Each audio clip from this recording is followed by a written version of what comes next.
2024 Assam Pencak চিলা দলৰ পদক অৰ্জন যোৱা 4 তাৰিখৰ পৰা 11 জানুৱাৰী 2024 তাৰিখলৈকে 7 দিনীয়া কাৰ্যসূচীৰে ডামান ইনষ্টিটিউট আয়োজিত নেশ্যনেল বিচ গেমছ 2024ত ৰাজ্যখনৰ প্ৰতিনিধিত্ব কৰা একমাত্ৰ ক্ৰীড়া পেঞ্চাক চিলাত অসম পেঞ্চাক চিলা দলটোৱে বিপুল সফলতা লাভ কৰিবলৈ সক্ষম হৈছে। উক্ত ক্ৰীড়া সমাৰোহৰ বাবে অসমৰ পৰা যোগ্যতা লাভ কৰা 14 গৰাকী খেলুৱৈৰ ভিতৰত 8 গৰাকীয়ে পদক লাভ কৰি ৰাজ্যখনক গৌৰৱান্বিত কৰিছে। উল্লেখ্য যে পেঞ্চাক চিলাতৰ উপৰিও বিচ ভলীবল, বিচ বক্সিং, চি ছুইমিং, বিচ কাবাডী, বিচ চক্কাৰ আদি ক্ৰীড়াকো অন্তৰ্ভুক্ত কৰা উক্ত ক্ৰীড়া সমাৰোহত দেশৰ 22খন ৰাজ্যৰ খেলুৱৈয়ে প্ৰতিনিধিত্ব কৰে। ৰাজ্যখনৰ বিভিন্ন প্ৰান্তৰ পদক অৰ্জনকাৰী খেলুৱৈসকল একাধিক্ৰমে গোলাঘাট জিলাৰ লাকি দাস, প্ৰেৰণা হাজৰিকা, অচ্যুত বড়ো, শোণিতপুৰ জিলাৰ সবিতা মুছাহাৰী, বিপ্লৱ দৈমাৰী, ধেমাজি জিলাৰ খেম কুমাৰী প্ৰধান, ওম চেত্ৰী আৰু গোৱালপাৰা জিলাৰ সাগৰিকা ৰাভাই ৰূপৰ পদক জিনি ৰাজ্যখনলৈ গৌৰৱ কঢ়িয়াইছে বুলি অসম পেঞ্চাক চিলাত এছ'চিয়েশ্যনৰ সাধাৰণ সম্পাদক আৰু কাৰিকৰী সঞ্চালক লক্ষ্যজিৎ দলে জানিবলৈ দিয়ে। ইয়াৰ পাছতে আমি ডামানডুক চৰকাৰক আমি ধন্যবাদ জ্ঞাপন কৰিছোঁ। তেওঁলোকে আমাক বহুতখিনি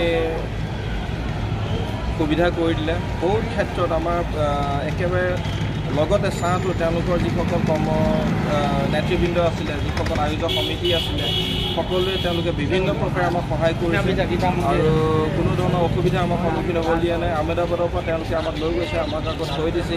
তাত তেওঁলোকে আমাক পৃথকে এখন বাহনৰ ব্যৱস্থা কৰি দিছে, য'ত নেকি আমি গোটেই ডিউ আমি তেওঁলোকক ফুৰাবলৈ আমি সক্ষম হৈছোঁ আৰু খুব ভালদৰে গ'ল।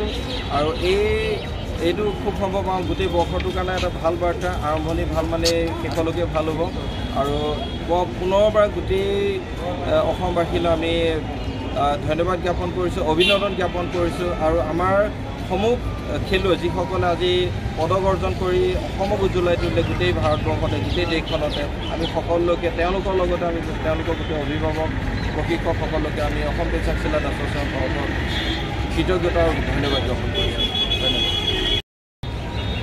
হয়, আপোনাৰ ইংৰাজী নৱবৰ্ষৰ আৰম্ভণিতে আমাৰ অসম পেঞ্চাক গোটেই অসমবাসীলৈ এটা ভাল খবৰ আহিছে। আমি